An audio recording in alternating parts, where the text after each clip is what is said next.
여러분 안녕하십니까. 저는 책입니다. 이제 이 나라는 확연히 이분되었습니다. 둘로 나뉘어서 보이지 않는 전쟁, 보이지 않는 내전을 치르는 중입니다. 총승만 들이지 않는다 뿐이지 정말 살벌합니다. 어느 전쟁이나 그렇듯이 전쟁은 선과 악의 싸움입니다. 2차 대전도 그랬고 6.25 전쟁도 그랬습니다. 대부분의 전쟁은 선이 악을 이기는 결과로 끝났죠. 물론 그렇지 않은 경우도 있긴 합니다. 또 한편 역사는 승자의 기록이니까 악한 쪽이 이긴 경우에도 악이 선을 이겼다고 진실을 기록하지는 않죠. 어떻든 우리는 지금 살벌한 내전 중입니다. 누가 선한 쪽이고 누가 악한 쪽일까요? 어제 저는 이 싸움은 보수 진보의 싸움도 좌파와 우파의 싸움도 아닌 가짜와 진짜의 싸움이라고 말씀드렸습니다. 참으로 뻔한 싸움입니다. 누구라도 선악을 쉽게 구분할 수 있는 싸움입니다. 적어도 제 기준으로는 그렇습니다. 아니 우리 모두의 기준으로 그렇습니다. 오늘 신문은 장관 임명 전에 사설에서 조국이 가야 할 곳은 장관실이 아니라 검사실이라고 직격탄을 날렸습니다. 이제 그 신문은 조국과 그 가족에게서 드러나는 위법 불법 행위들을 조국 게이트라고 부르고 있습니다. 그렇습니다. 이 사건은 선악의 경계가 너무 분명한 사건입니다. 제 볼품없는 철학으로, 인생관으로, 그리고 제 법률 지식으로 그렇습니다. 그리고 우리 모두의 상식으로 그렇다고 저는 믿습니다.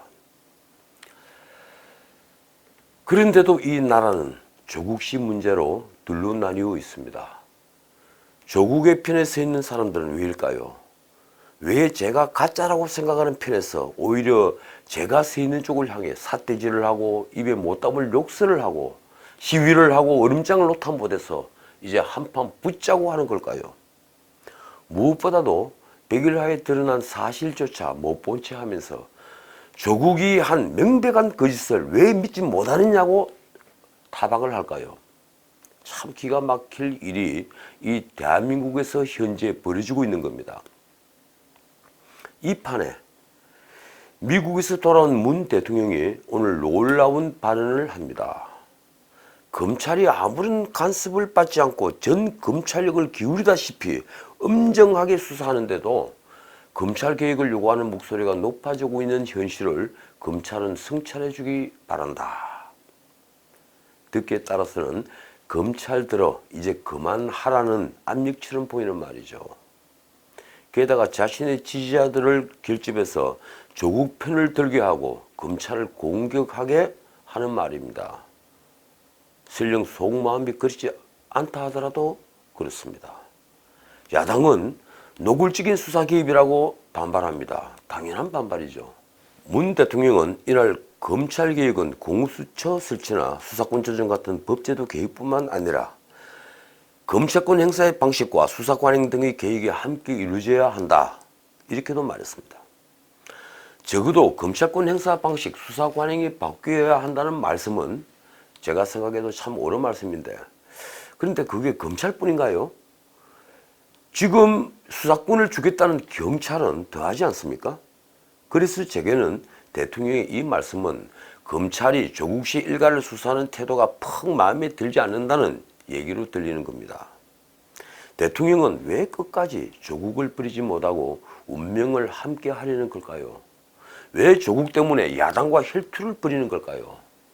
민생조차도 버릴 정도로 모든 것을 다 걸까요?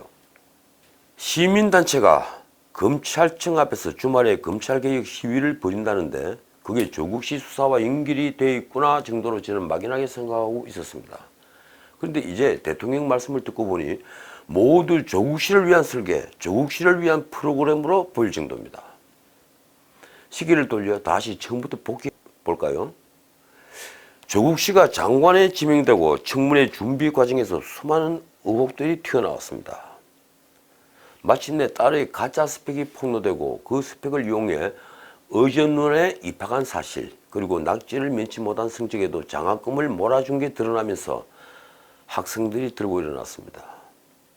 조국 씨는 늘 옳은 말만, 그것도 아주 격하게 해왔는데 이제 그 말들에 배치되는 조국 씨의 진면목이 적나라하게 드러난 것이죠. 그래서 서울대, 고대, 연대 할 것 없이 학생들이 기회균등과 공정사회를 외치며 조국 씨들아 물러나라고 집회를 열었을 때 이 싸움은 쉽게 끝날 것처럼 보였습니다. 조국 씨는 명색이 교수였기 때문에 학생들의 시위는 치명적이었죠. 뒤이어 동료 교수들이 들고 일어났습니다.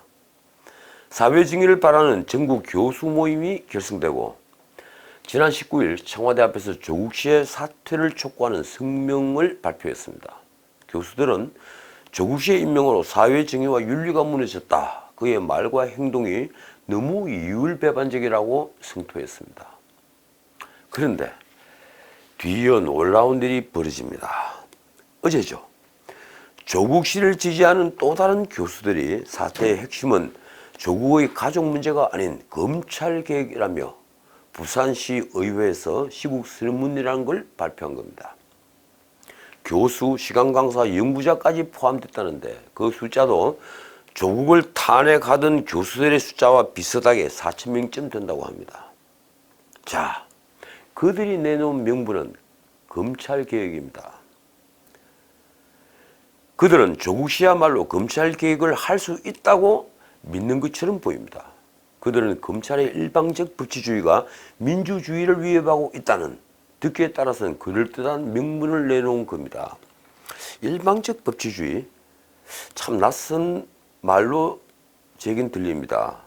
그런데 교수들은 조국 씨를 두고 검찰개혁이라는 엄중한 역사적 과업의 도구로 선택됐다며 그를 영웅시하는 집단주의적 표현도 스슴치 않았습니다. 과업의 도구 같은 말입니다. 그 뒤에 의지와 능력이 있는 다른 사람이 장관이어도 똑같이 지지한다는 이상한 변명이 따라붙어 있었지만 말입니다. 자, 그렇다면 그 교수들은 왜 검찰개혁이 필요한지, 또 그들이 말하는 수사권과 기소권을 독점하지 않고 경찰과 나눠 가지면 왜 민주주의가 위협받지 않게 되는지를 설명해야 합니다. 그 교수들 중에 법학을 전공한 분이 혹 있다면 반드시 그걸 설명해야겠죠. 거대 경찰에게 수사권은 물론 기소권까지 주어서 무소불위의 힘을 가질 때 지금보다 더 나은 사법정의가 실현되는 것인지, 과연 그렇게 되는 것인지를 설명해야만 합니다. 경찰이야말로 검찰과 달리 정치 권력이나 경제 권력으로부터 철저히 독립할 수 있는 힘이 있다는 것을 증명해야만 합니다. 미안하지만 제 생각은 정반대입니다.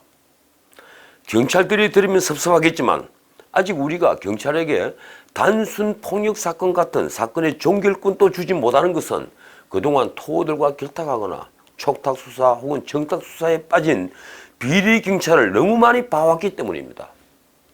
비록 일부이겠지만 그렇습니다.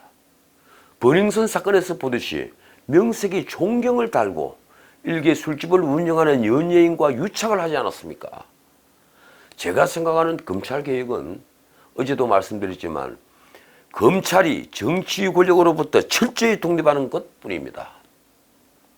우리 사회에서 무엇인가를 주장하면서 툭 하면 민주주의와 결부시키는 걸 보면 저는 참 기가 막힙니다. 자신들이야말로 선전선동으로 선진민주주의에 역행하면서 무엇이든 다수는 언제나 정의라는 함정에 빠져 있는 걸 왜 모르는 것일까요? 자신의 아들, 딸에게 좋은 교육을 받기 위해서 부와 권력을 물려주기 위해 명백히 부정행위를 한 자를 비호하는 이 땅의 지식인들이란 분들을 보면서 정말 해도 너무한다는 생각을 지울 수가 없습니다. 그건 다른 보통 사람의 자식들에게 돌아가야 할 기회를 뺏는 일인데도 말입니다. 명색이 교수들이 이렇다 보니 우리 사회는 자신의 정치적 기호에 따라 양분되어 있습니다. 신문 보도를 보면 윤석열 총장에게도 조국 장관에게도 시민들이 꽃이 배달된다고 합니다. 윤 총장에게 배달되는 꽃의 의미는 알겠는데 조국 씨에게는 무슨 뜻으로 꽃을 보냈을까요? 오늘 아침 조간은 또다시 조국 씨가 장악했습니다. 조선일보는 청와대 정무수석이 검찰에 한미 정상회담 기간 조용히 수사하라고 한 사실과 조국 씨가 자신의 집을 압수수색하던 검사와 통화한 사실을 일면 톱으로 올렸습니다. 동아일보 역시 조국 씨와 압수수색 검사와의 통화를 헤드라인으로 하면서 야당이 이 전화 문제로 조국 장관 탄핵을 추진한다고 덧붙였습니다. 제가 보기엔 조국 씨가 검사에게 한 이번 전화는 명백히 직권남용입니다. 본인이 형법 교수니까 더 잘 알겠죠.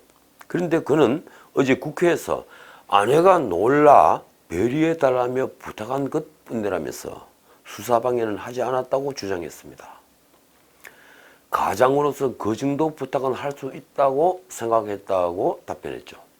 참 인간적입니다. 그 말은 자신은 무슨 짓을 해도 인간적이고 도덕적이라는 오만으로 제겐 보였습니다. 그런데 전화를 받았던 검사는 조국 씨가 압수수색을 신속하게 하라는 말을 여러 번 했다고 다른 말을 합니다. 듣기에 따라서는 대충 하고 나오라는 압력으로 들릴 수 있는 말이죠. 글쎄요. 조국 씨는 과거 김용판 서울경찰청장이 댓글 사건으로 군현이 수석경찰서 수사과장에게 전화한 것을 두고 증거인멸 우려가 높으니 구속수사해야 한다고 SNS로 주장했던 사람입니다. 그러니 어제 국회에서 한 변명은 참 치사한 변명이 되고 말았습니다. 그런데 조국 씨가 이렇게 전화한 것은 수사 중인 검사뿐이 아닙니다. 다 아시죠? 그는 아내 정경심이 딸의 스펙을 만들어 어준원에 입학시킬 목적으로 동양대 총장 명의의 표창장을 위조한 것을 알 수밖에 없는 남편입니다. 그런데도 그는 최승혜 동양대 총장에게 전화를 해서 마치 표창장 수여를 정경심에게 위임한 것처럼 해달라는 압력을 행사한 의혹을 받고 있죠. 본인은 부인하지만 그렇습니다. 강기정 정무수석은 다양한 방식으로 검찰에 조용히 수사하라고 뜻을 전달했다고 스스로 밝혔습니다. 26일 순천에서 열린 정책박람회라는 데서 기조연설을 하면서 그 말을 했죠. 논란이 확산되자 전화한 사실은 없다고 나중에 구차한 변명을 늘어놓았습니다. 만약 직접적이든 간접적이든 그런 의사를 전달한 게 사실이라면, 본인이 말이 맞다면 이 역시 직권남용이 될 수밖에 없습니다. 이른바 전 정부 적폐청산수사에서 윤석열 총장이 팀장으로 있었던 바로 그 특검팀에서 즐겨 애용했던 죄명입니다. 직권남용.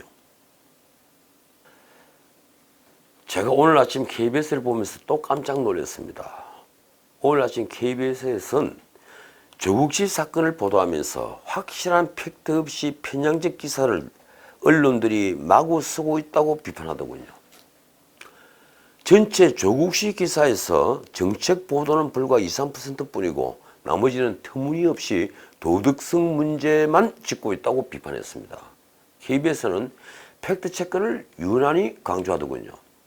참 치밀어 오르는 욕을 참느라고 무진장 제가 예를 썼습니다. KBS 정말 왜 이럽니까? KBS에서 패널로 나온 이는 분노를 금할 수 없다 이런 말을 하면서 다른 언론의 보도 태도를 두고 팩트체크 없는 그런 기사로 국민을 우롱하고 있다. 이 극단적 표현도 서슴지 않았습니다. 정말 국민을 우롱한 기사들이었습니까? 제가 보기엔 정반대인데요. 그런데 지금 우리가 짚고 있는 조국 씨 문제는 오늘 KBS에서 얘기한 것처럼 단순히 도덕성 문제입니까? 그게 아닙니다. 도덕성 문제하고는 거리가 먼 이미 범죄로 입증된 바로 그것도 파렴치 범죄라고 할 수 있는 범죄 뉴스입니다. 그는 지금 법무부 장관이지만 수많은 범죄 혐의로 수사를 받고 있는 피의자에 불과합니다. 제 눈엔 이 드라마의 끝, 조국 씨의 말로가 훤히 보입니다.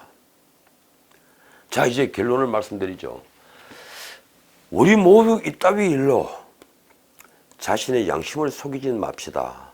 남을 속이는 일보다 자신을 속이는 일이 제일 어려운 법입니다. 비트겐슈타인이 한 말이죠. 이제 진실이 적어도 거짓보다는 활개치는 사회가 되어야 합니다. 아마 문 대통령도 그걸 바라시겠죠. 대통령이 무슨 말을 해도 진실이 이기는 사회가 되어야 합니다. 가짜가 쫓겨나고 진짜가 제 역할을 다하는 세상 말입니다. 자, 오늘은 여기까지입니다. 내일 뵙죠. 고맙습니다.